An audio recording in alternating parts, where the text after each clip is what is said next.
Leksjon 1. Viktigheten av ferske grønnsaker. God ettermiddag. Jeg håper du har en produktiv dag. God ettermiddag. Det er jeg virkelig. Jeg ville minne deg på handlelisten vår. Det høres nyttig ut. Hvilke viktige ting må vi huske på? Ikke glem å kjøpe noen grønnsaker også. De er viktige for måltidene våre denne uken. Absolutt. Ferske grønnsaker er viktige for et sunt kosthold.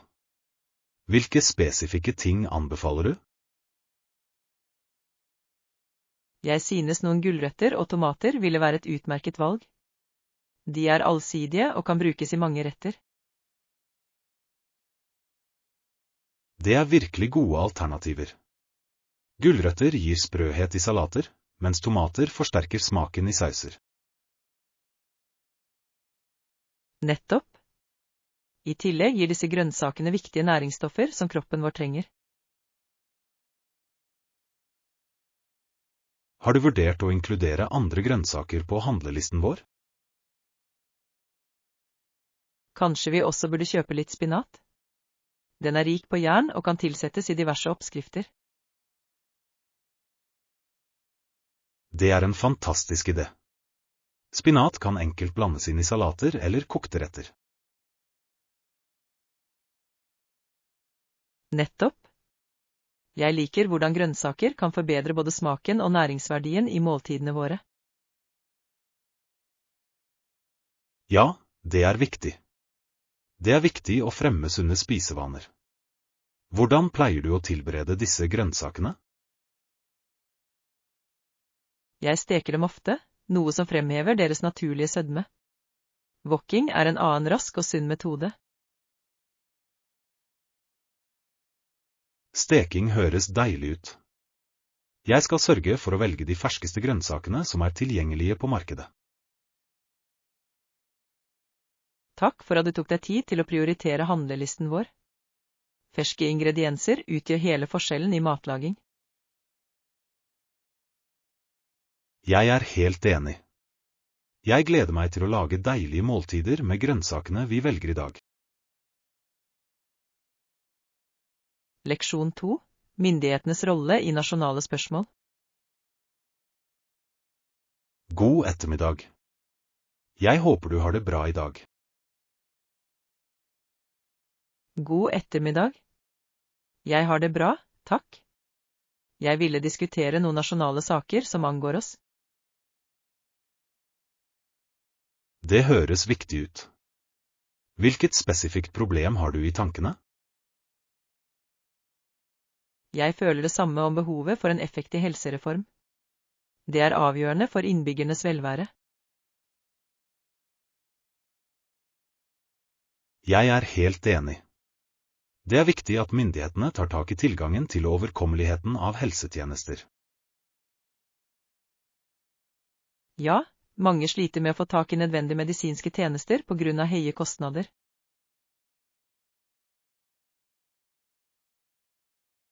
Det er en alvorlig bekymring. Hvordan tror du myndighetene kan forbedre denne situasjonen? Jeg tror at implementering av universell helsehjelp kan være en levedyktig løsning. Det ville sikre at alle får behandling. Universell helsehjelp er et komplekst tema, men har potensial til å redusere forskjeller betydelig. Ja, det krever nøye planlegging og finansiering. De langsiktige fordelene kan imidlertid oppveie de innledende utfordringene. Absolutt. I tillegg bør myndighetene fokusere på forebyggende behandling for å redusere de totale helsekostnadene. Forebygging er nøkkelen. Å oppmuntre til en sunn livsstil kan lette belastningen på medisinske fasiliteter. Videre er det like viktig å øke tjenestene innen psykisk helsevern. Psykisk velvære blir ofte oversett. Jeg er enig. Tilgjengelig psykisk helsevern kan utgjøre en betydelig forskjell i folks liv. Det er tydelig at omfattende reformer er nødvendige. Å engasjere offentligheten i dialog kan bidra til å prioritere disse problemstillingene. Ja, innbyggerne burde føle seg bemyndiget til å gi uttrykk for sine meninger om helsespørsmål. Samarbeid mellom myndighetene og lokalsamfunnene er avgjørende for å fremme effektiv endring. Leksjon 3. Viktigheten av å holde seg informert. God morgen. Jeg håper du har en lys start på dagen. God morgen. Det er jeg virkelig. Men jeg innså at jeg glemte å spørre deg om noe viktig. Hva vil du at jeg skal minne deg på? Jeg hjelper deg gjerne. Du burde minne meg på det programmet. Jeg tror det var en reprise i morges. Å ja! Det programmet er ganske informativt. Det dekker en rekke aktuelle hendelser og emner. Jeg setter pris på at du nevnte det. Jeg skulle gjerne sett det. Har du informasjon om hvordan jeg får tilgang til det? Ja visst. Du kan se det på nettverkets nettside. De har vanligvis et opptak tilgjengelig for seerne. Det er veldig praktisk. Jeg liker å holde meg oppdatert på aktuelle saker og trender. Det er viktig å holde seg informert. Kunnskap gir oss mulighet til å delta i meningsfulle diskusjoner. Jeg er enig. Temaene som diskuteres i det programmet inspirerer ofte til tankevekkende samtaler. Ja, og jeg synes at ekspertvurderingene som deles kan gi verdifull innsikt. Jeg gleder meg til å høre hva du tenker etter at du har sett den. Perspektivet ditt er alltid opplysende. Takk. Jeg skal sørge for å se den senere i dag og dele innsikten min med deg. Det setter jeg pris på. Samarbeid om ideer og meninger kan gi oss en dypere forståelse av ulike emner. Absolutt. Å diskutere det vi lærer kan utvilsomt utvide horisonten vår. Leksjon 4. Dilemmaet mellom tilgang og profitt. God ettermiddag. Håper dagen din blir fin. God ettermiddag. Det er det virkelig. Jeg har tenkt på et bekymringsverdig problem angående naturlige underverker. Det høres spennende ut. Hvilket spesifikt problem er det du refererer til? Jeg snakker om de nylige forsøkene fra noen forretningsmenn på å sette opp gjerder rundt fossen. Jeg skjønner. Dette ville kreve at besøkende betaler for å se fossene, ikke sant? Nettopp. Det reiser betydelige etiske spørsmål om tilgang til natur og offentlige rom.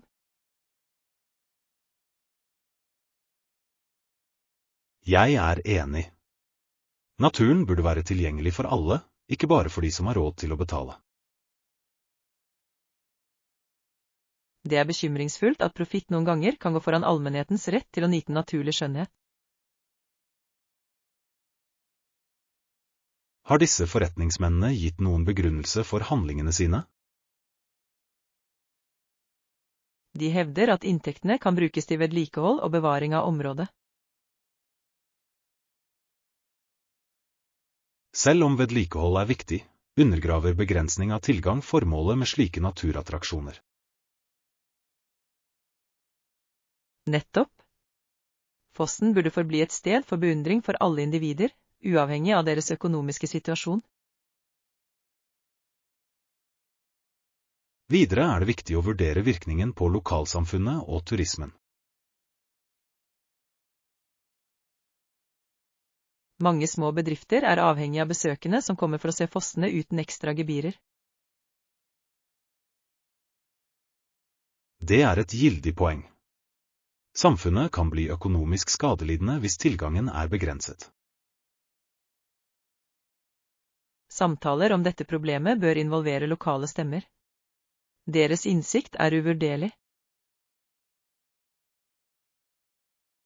Ja, det er avgjørende å prioritere både naturmiljøets og samfunnets velferd.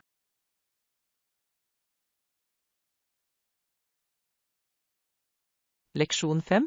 Forberedelse til en produktiv dag. God morgen. Jeg håper du er klar for en produktiv dag. God morgen. Det er jeg absolutt. Det gjelder meg også. Jeg tar med meg utstyret vi diskuterte. Takk for det. Forresten, kan du vaske fillene før vi begynner med oppgavene våre? Selvfølgelig. Jeg skal sørge for at jeg renner ned og klare til bruk. Det ville være veldig nyttig. Å ha rennede filler kan gjøre arbeidet vårt mye enklere. Jeg er enig. Det er viktig å starte med ferske materialer, spesielt når vi forbereder oss til et prosjekt. Hvilke spesifikke forsyninger kommer du til å ta med deg? Jeg tar med maling og pensler. I tillegg har jeg noen duker for å beskytte gulvene.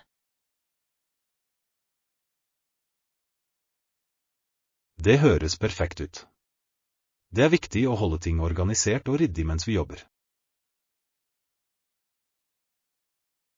Ja, jeg tror at en ren arbeidsplass fører til bedre resultater i prosjektene våre.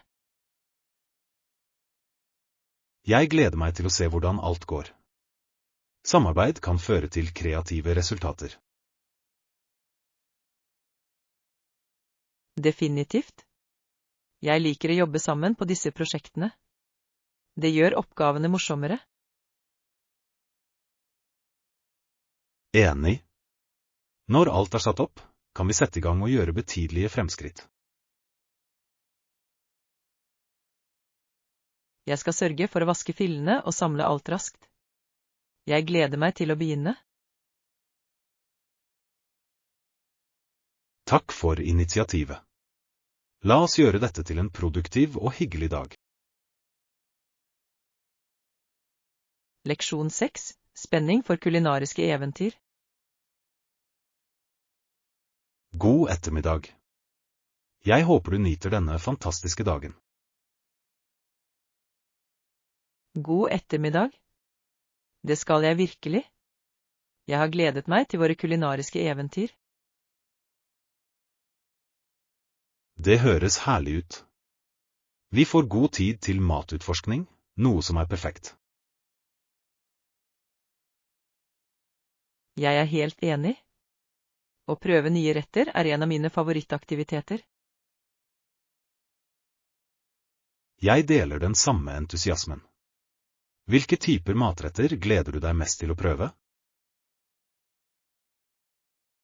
Jeg gleder meg til å utforske autentisk italiensk og kanskje litt livlig thailandsk mat. Det er utmerkede valg. Italiensk mat byr på rike smaker, mens thailandsk mat kan være ganske forfriskende med sine krydder. Nettopp. Jeg tror det å oppleve disse forskjellige kjøkkenene vil være et eventyr for smaksløkene våre. Jeg gleder meg også til å oppdage lokale spesialiteter. Hver region har sine unike smaker og ingredienser. Det er et godt poeng. Å smake på lokal mat kan gi innsikt i kulturen i området. Har du planlagt noen spesifikke restauranter eller retter du ønsker å prøve? Ja, jeg har undersøkt noen sterkt anbefalte spisesteder. Jeg er spesielt ivrig etter å prøve fersk pasta og pad thai. Begge rettene høres fantastisk ut. Friskheten i ingrediensene vil garantert forbedre opplevelsen.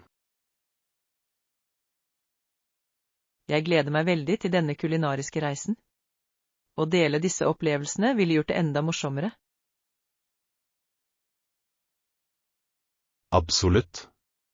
Mat har en fantastisk måte å bringe folk sammen og skape varige minner. Jeg kunne ikke vært mer enig. Jeg tror dette eventyret vil gi oss dypere forståelse for globale smaker og matopplevelser.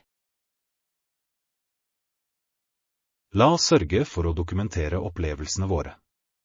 Det hadde vært hyggelig å se tilbake på våre kulinariske utforskninger. Leksjon 7. Gleden ved spontane eventyr. God ettermiddag. Jeg håper du nyter dagen. God ettermiddag. Det er jeg, spesielt fordi jeg har vurdert en spontan helgetur. Det høres spennende ut. Det kan være forfriskende å rømme fra rutinene. Hvor har du tenkt å dra? Jeg har ikke bestemt meg ennå. Kanskje jeg skal besøke fjellene eller stranden. Begge alternativene høres fristende ut. Begge er utmerkede valg for en ferie. Fjellene byr på ro, mens stranden gir avslapning. Nettopp. Jeg lengter etter et landskapsskifte og muligheten til å utforske nye steder. Spontane turer skaper ofte de mest minneverdige opplevelsene. Hvilke nødvendigheter planlegger du å pakke? Jeg tar definitivt med komfortable klær og litt snacks til reisen. I tillegg et kamera for å fange øyeblikkene. Et kamera er en god idé. Fotografier kan bidra til å bevare de spontane minnene. Ja, det er sant.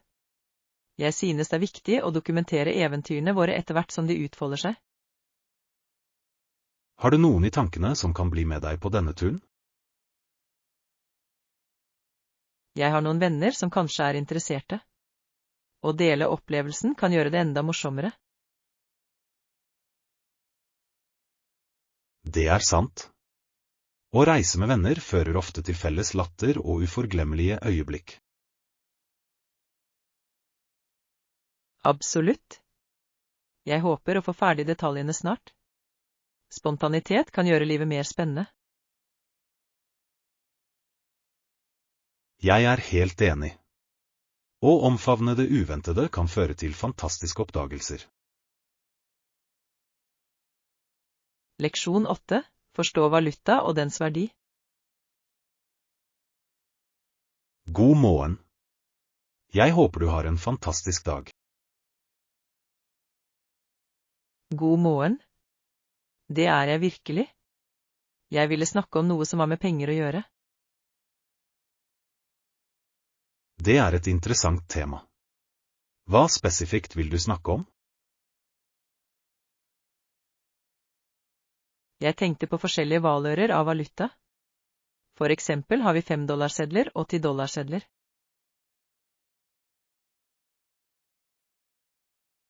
Ja, de er ganske vanlige. Men hvis du er heldig, kan du støte på 20-dollarsedler eller til og med 50-dollarsedler. Nettopp. Hver valør tjener et formål, og verdien varierer betydelig. Det er sant. Det er viktig å forstå disse forskjellene, spesielt når man budsjetterer. Ja, det er sant. Å vite hvordan du skal styre pengene dine kan føre til bedre økonomiske beslutninger. Hvordan pleier du å holde oversikt over utgiftene dine?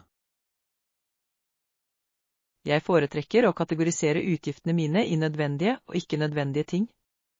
Dette systemet lar meg fordele budsjettet mitt effektivt.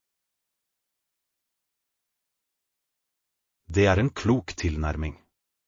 Det hjelper å identifisere områder der du kan spare penger. Nettopp. Å bruke kontanter, spesielt i mindre valører, kan gjøre det enklere å kontrollere forbruket. Jeg er enig. Det er en påtagelig følelse av å bruke penger som noen ganger kan føre til mer bevisste kjøp. Motsatt kan bruk av kredittkort ofte føre til overforbruk hvis man ikke er forsiktig. Det er et gildig poeng.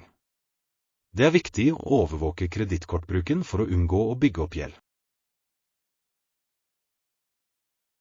Finansiell forståelse er avgjørende i dagens verden. Å forstå valuta og pengehåndtering kan styrke enkeltpersoner. Absolutt.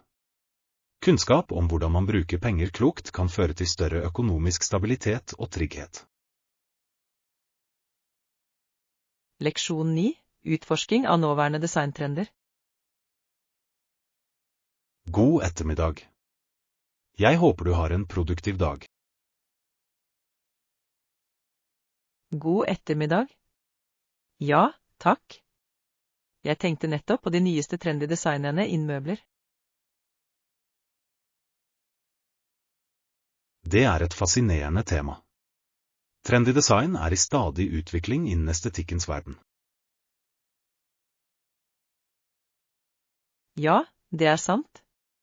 Jeg har veldig lyst til å sjekke det ut snart.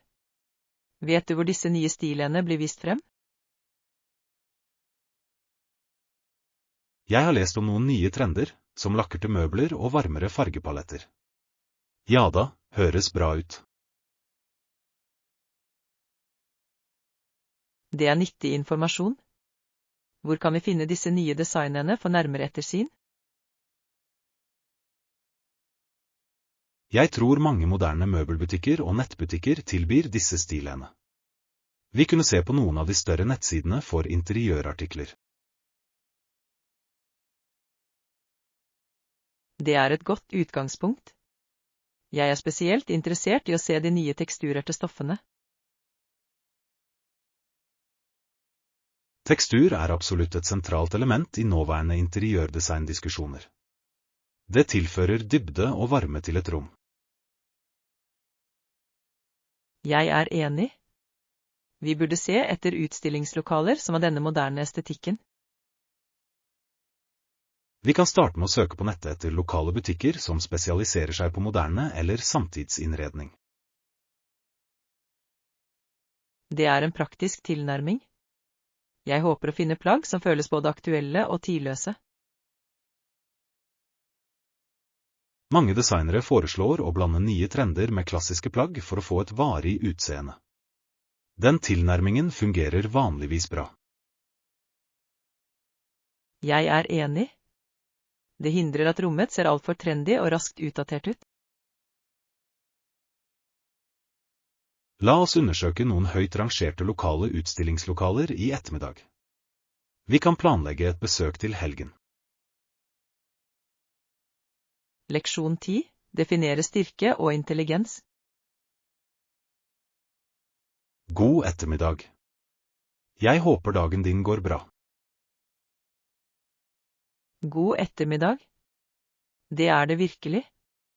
Jeg har fundert på et interessant spørsmål i det siste. Hvilket spørsmål har fanget oppmerksomheten din? Jeg lurer på hvem som regnes som den sterkeste personen i verden. Styrke kan defineres på forskjellige måter. Det er et tankevekkende spørsmål. Mange tenker kanskje først på fysisk styrke. Ja, man tenker ofte på personer som vektløftere eller idrettsutøvere. Styrke kan imidlertid også omfatte mental motstandskraft. Absolutt. Emosjonell styrke og evnen til å holde ut i utfordrende omstendigheter er like viktig. Når det gjelder intelligens, hvem tror du regnes som den smarteste personen i verden? Det er et annet spennende spørsmål. Noen vil kanskje si Albert Einstein, kjent for sine bidrag til fysikken. Einstein er riktignok en fremtredende skikkelse. Intelligens kan imidlertid manifestere seg i forskjellige former, som emosjonell eller kreativ intelligens.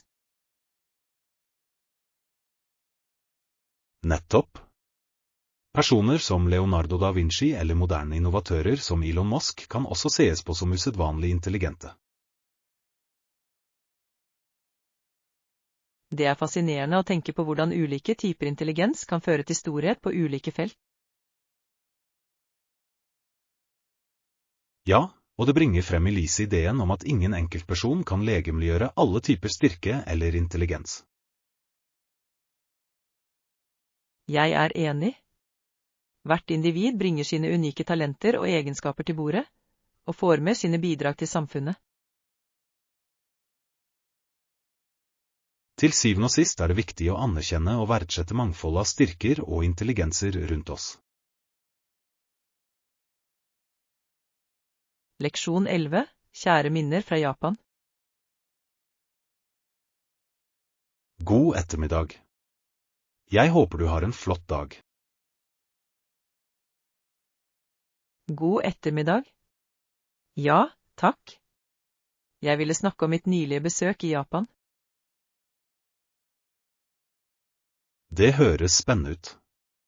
Hva var din favorittdel med det? Det er vanskelig å velge bare én ting. Hver opplevelse var unik og minneverdig. Jeg forstår. Japan tilbyr en rik kulturopplevelse. Var det en spesiell by du likte best? Tokyo var bemerkelsesverdig for sin pulserende energi. Blandingen av tradisjon og modernitet fengslet meg. Tokyo er virkelig fascinerende. Fikk du sjansen til å utforske noen historiske steder? Ja, jeg besøkte Sensuei-tempelet. Stedets skjønnhet og ro var virkelig inspirerende. Det høres fantastisk ut. Tempelet er usedvanlig håndverksmessig. Var det noen lokale retter du likte spesielt godt? Absolutt. Jeg nøt autentisk sushi og ramen. Smakene var utrolig friske og livlige. Japansk mat er kjent for sin kvalitet. Hadde du en favorittrestaurant? Jeg oppdaget et lite, familiedrevet sushisted. Kokken tilberedte hver rett med så stor omhu og oppmerksomhet. Det høres herlig ut. Utover mat og kultur, deltok du i noen andre aktiviteter? Ja, jeg deltok på en tradisjonell teseremoni. Det ga et unikt innblikk i japansk gjestfrihet. En teseremoni gir en dyp opplevelse. Mindfulnessen og ritualene som er involvert er vakre. Helt og slett. Jeg forlot Japan og følte meg beriket av kulturen og vennligheten til folket der. Det virker som om turen din var svært givende. Jeg gleder meg til å høre mer om opplevelsene dine. Leksjon 12. Gleden ved å samle. God ettermiddag.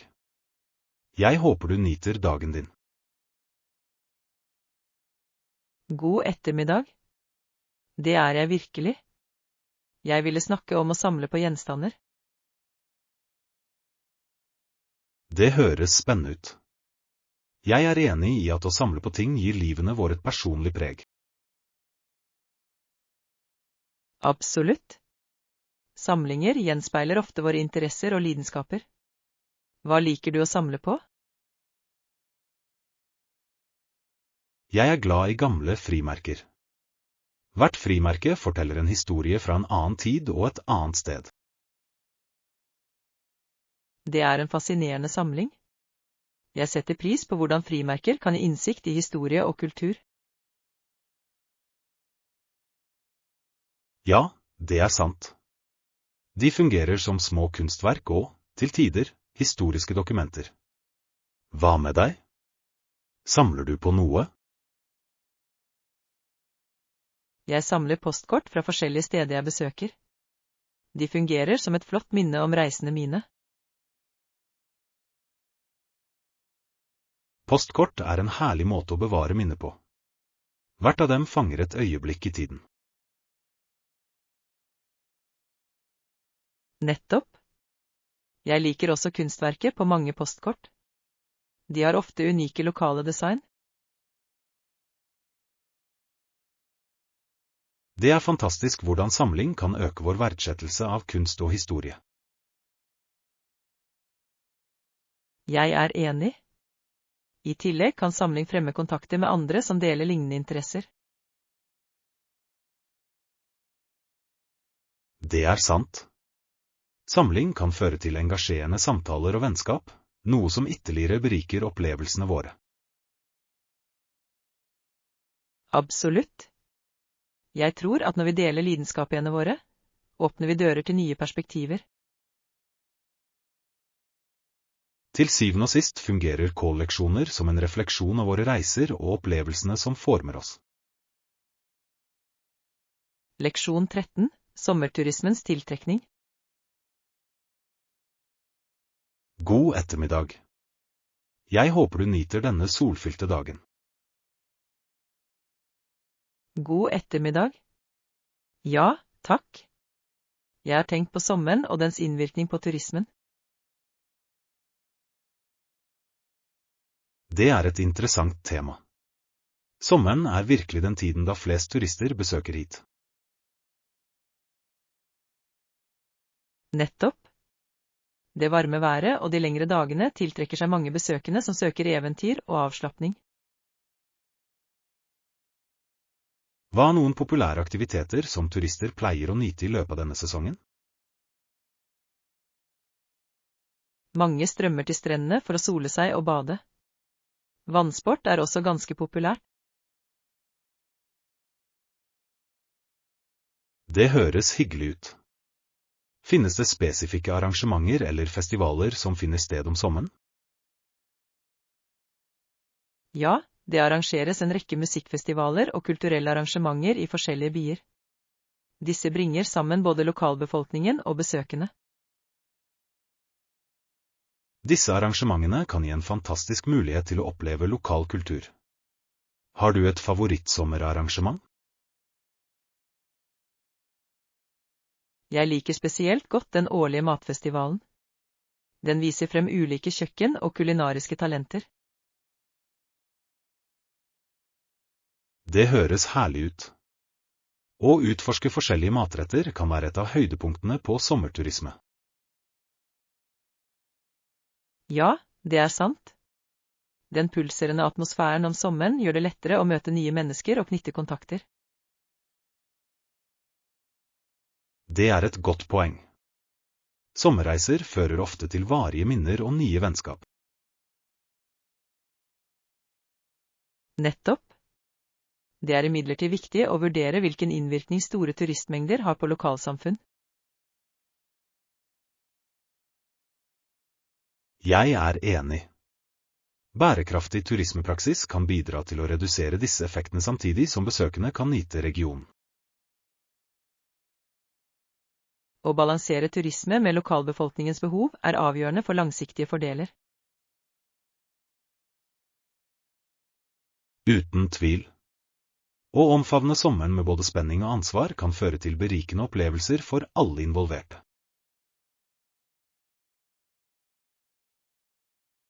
Leksjon 14. Forberedelser til et minneverdig middagsselskap. God kveld. Håper du får en fin dag. God kveld. Det skal jeg virkelig. Jeg gleder meg til middagsselskapet vårt. Det er fantastisk å høre. Det kommer til å bli en spesiell kveld fylt med deilig mat. Absolutt.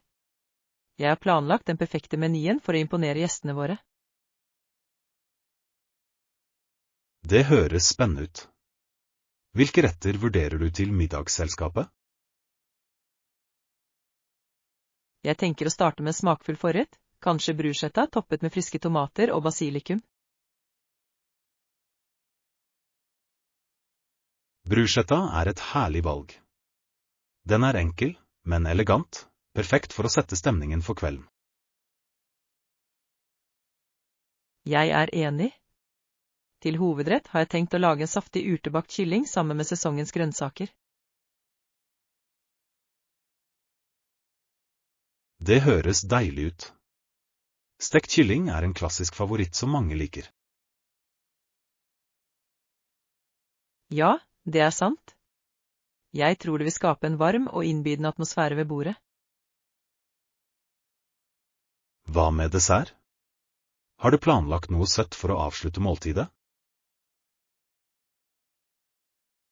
Ja, jeg har bestemt meg for å bake en fyldig sjokoladekake. Den er alltid populær blant publikum. En sjokoladekake er et fantastisk valg. Den vil garantert gi et varig inntrykk. Jeg håper det. Jeg vil at alt skal være perfekt for gjestene våre. Deres glede betyr mye for meg. Innsatsen din vil garantert lønne seg. Kombinasjonen av god mat og godt selskap vil skape en minneverdig kveld. Jeg kunne ikke vært mer enig. Et middagsselskap er en mulighet til å knytte bånd og dele glede med venner. La oss sørge for å forberede oss godt og skape en uforglemmelig opplevelse for alle. Leksjon 15. Perspektivet til et mellombarn. God ettermiddag. Jeg håper du har en innholdsrik dag. God ettermiddag. Det er jeg virkelig. Jeg har reflektert over min posisjon i familien som mellombarn. Det er et interessant perspektiv. Hva liker du best med å være mellombarn? Jeg tror jeg liker å være mellomste barn fordi jeg kan relatere til storesøsteren og lillebroren min. Det er en unik fordel. Å være i midten kan tillate deg å bygge bro mellom søsknene. Nettopp. Jeg forstår ofte søsterens opplevelser samtidig som jeg veileder broren min.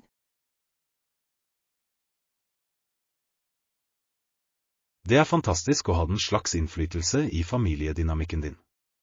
Føler du at det har formet personligheten din? Ja visst. Jeg har utviklet sterke kommunikasjonsevner, ettersom jeg ofte mekler i uenigheter mellom dem. Det er en verdifull egenskap.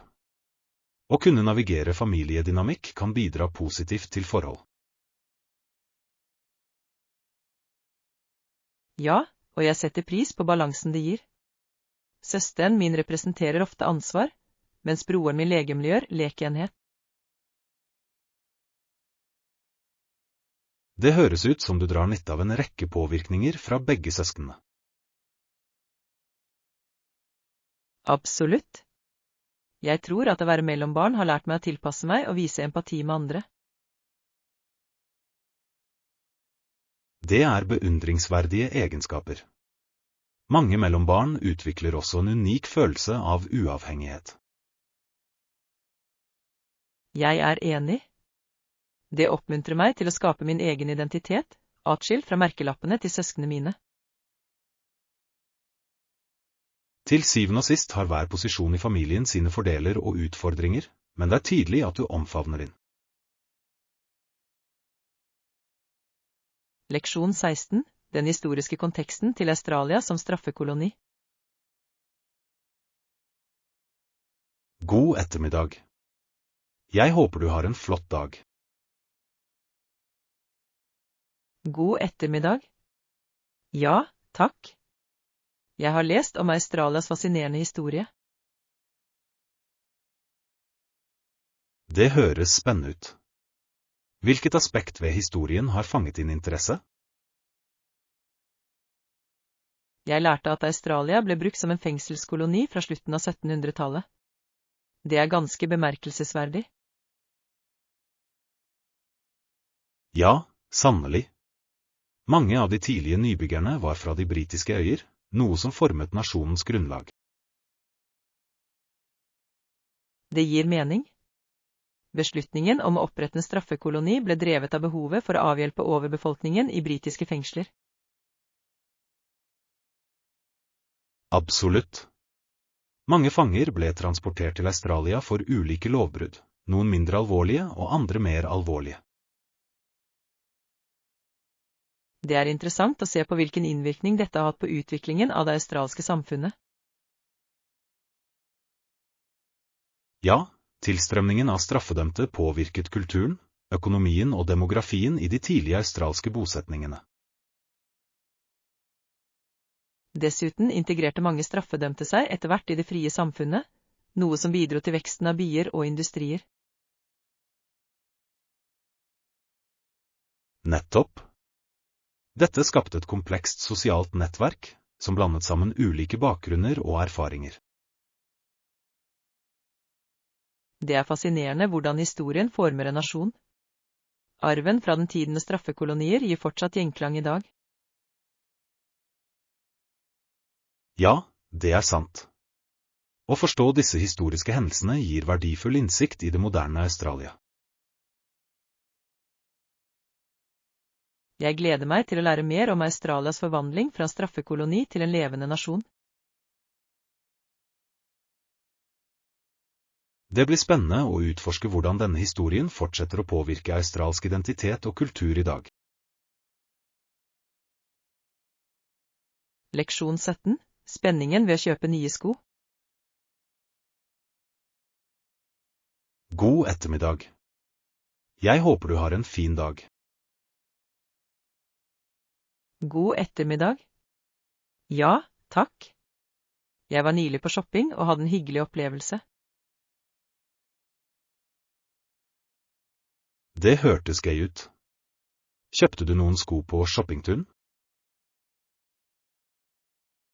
Ja, jeg fant et par stilige ankelstøvletter. De er perfekte for den kommende sesongen. Det er en god idé. Ankelstøvletter er allsidige og kan kombineres med forskjellige antrekk. Nettopp. Jeg kan bruke dem med både jeans og kjoler, noe som gjør dem til et flott tillegg til garderoben min. Hvilken farge valgte du? Jeg tror farge kan påvirke helhetsinntrykket betydelig. Jeg valgte klassisk svart. Det er tidløst og kan enkelt matches med forskjellige stiler. Et klokt valg. Svart er ikke bare moteriktig, men også praktisk til hverdagsbruk. Ja, det er sant. Jeg satte også pris på hvor komfortable støvlene var. De passer for lange dager med gåing. Komfort er viktig når du velger fottøy. Prøvde du flere par før du bestemte deg? Ja, jeg prøvde flere stiler. Det er alltid lurt å teste forskjellige alternativer for å finne den beste passformen. Jeg er enig. Noen ganger kan en sko se flott ut, men føles ukomfortabel. Det er viktig å finne en balanse. Absolutt. Dette paret ser ikke bare stilig ut, men føles også fantastisk. Bra jobbet. Jeg gleder meg til å se hvordan du styler de nye ankelstøvlettene dine. Leksjon 18. Sette grenser for å forhindre utbrenthet. Har du noen gang vurdert viktigheten av å sette tydelige grenser i livet ditt? Jeg har faktisk tenkt på det. Grenser ser ut til å være essensielle for å opprettholde mental helse. Nettopp. De kan hjelpe enkeltpersoner med å unngå følelser av utbrenthet og overveldelse. Jeg tror det er avgjørende å erkjenne sine grenser. Hvordan begynner man å sette disse grensene? Man må vurdere sine personlige og profesjonelle forpliktelser. Det er viktig å prioritere oppgaver effektivt. Det gir mening. Noen ganger tar folk på seg for mye og føler seg utmattet. Nettopp. Ved å lære å si nei, kan man beskytte sin egen tid og energi. Jeg er enig. Det er ikke alltid lett å avslå forespørsler, spesielt ikke fra kolleger. Ja visst, men egenomsorg må prioriteres. Det er viktig å vurdere sine egne behov. Hvordan kan noen kommunisere disse grensene effektivt? Tidlig kommunikasjon er nøkkelen. Man bør uttrykke sine begrensninger åpent og respektfullt. Det høres rimelig ut. Åpenhet kan fremme forståelse med andre. Videre kan det å regelmessig gjennomgå og justere sine grenser bidra til å opprettholde balansen. Ja, livet forandrer seg stadig. Fleksibilitet i grenser er nødvendig for tilpasningsevne. Til syvende og sist avhenger alt av hver enkelt persons omstendigheter og behov. Jeg skjønner poenget ditt, John. Det som fungerer for en person, gjelder kanskje ikke for en annen. Derfor er det viktig å finne en personlig tilnærming til grenser for å forebygge utbrenthet. Jeg er helt enig. Å ta seg tid til å sette grenser er en verdifull investering i seg selv. Det vil faktisk gi fordeler som forbedrer både profesjonell produktivitet og personlig velvære. La oss begge strebe etter å implementere tidligere grenser i livene våre, John. Det høres ut som en klok plan, Anna. Det er absolutt verdt innsatsen. Leksjon 19. Viktigheten av familietid. Hva betyr familietid for deg? Familietid er veldig spesielt for meg. Det gir en mulighet til å styrke båndene. Jeg er enig. Det er viktig å skape minner med sine kjære. Ja, det er sant.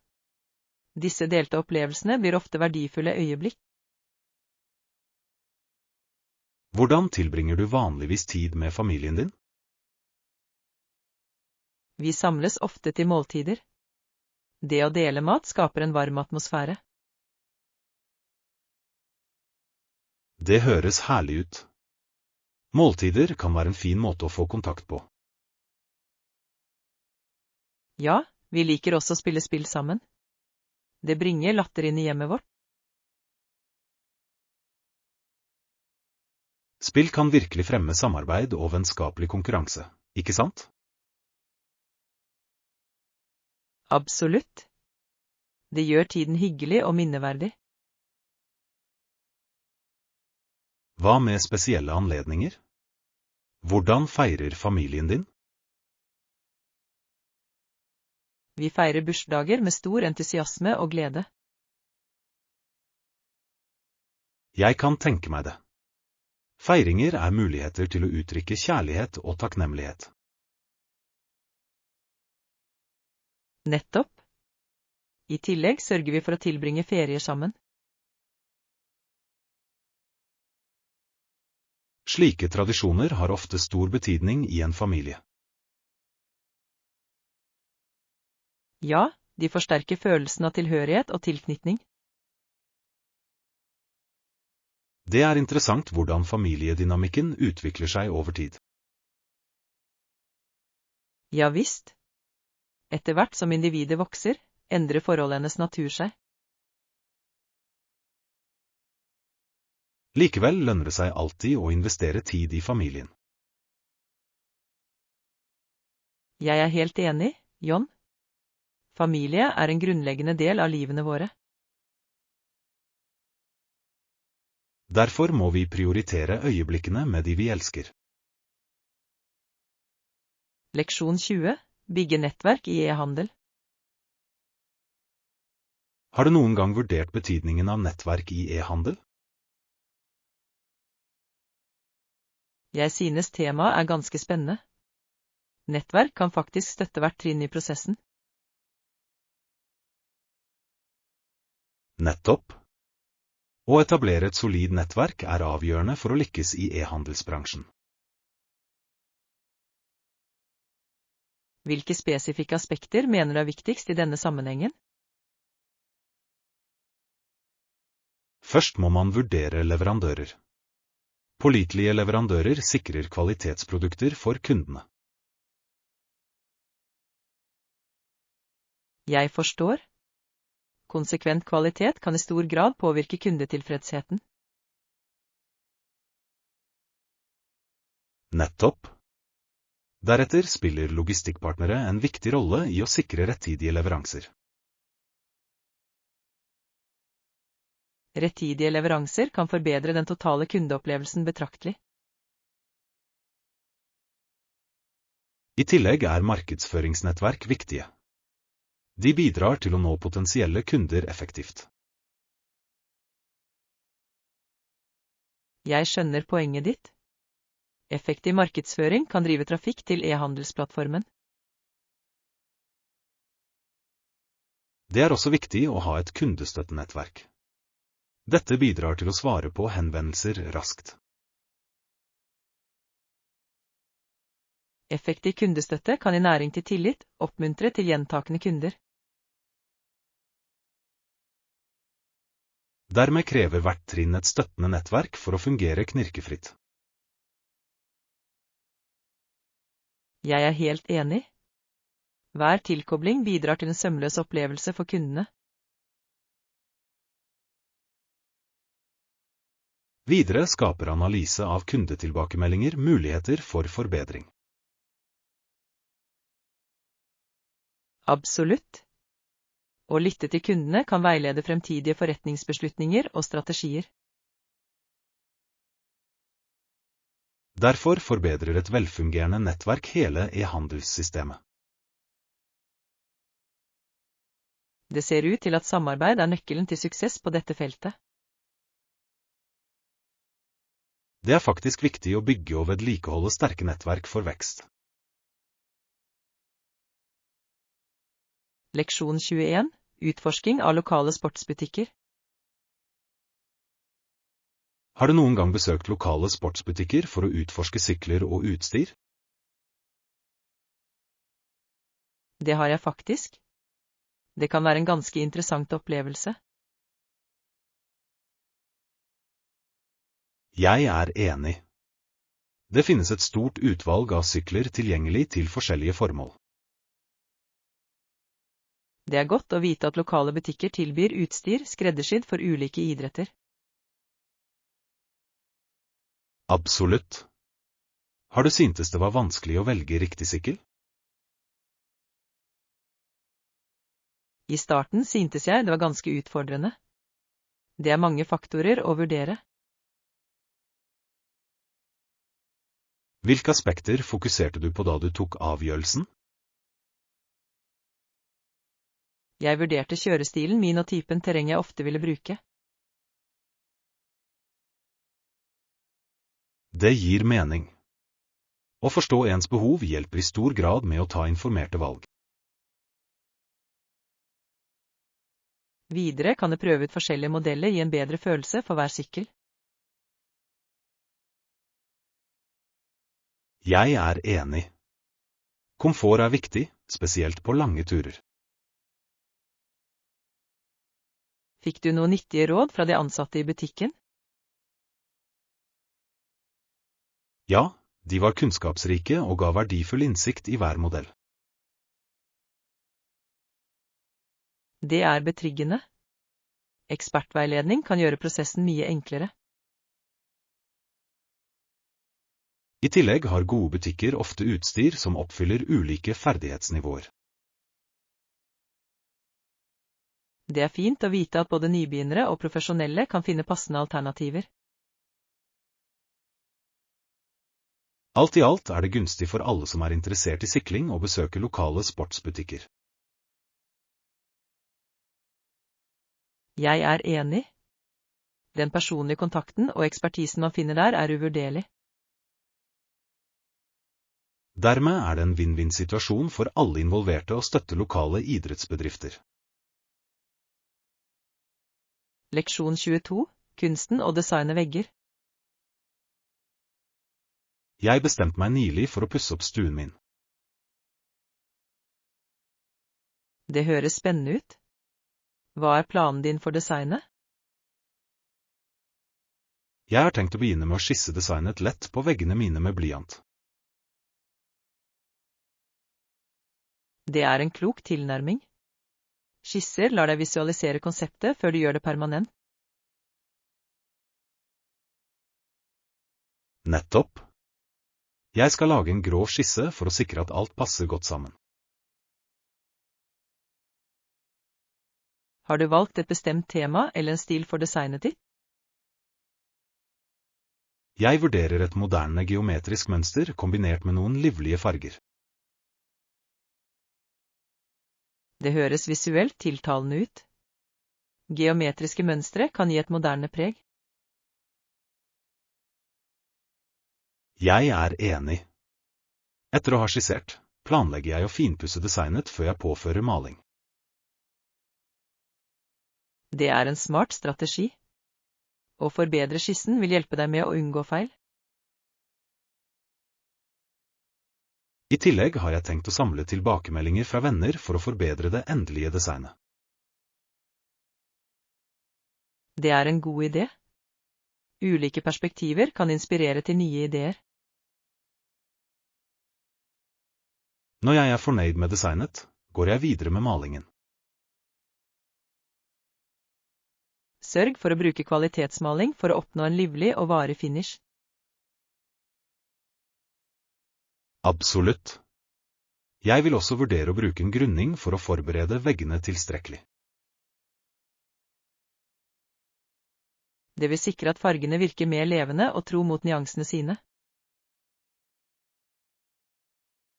Jeg gleder meg til å se forvandlingen av stuen min.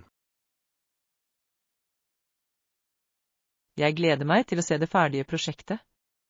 Det høres fantastisk ut. Takk, Anna. Støtten din betyr mye nå som jeg legger ut på denne kreative reisen.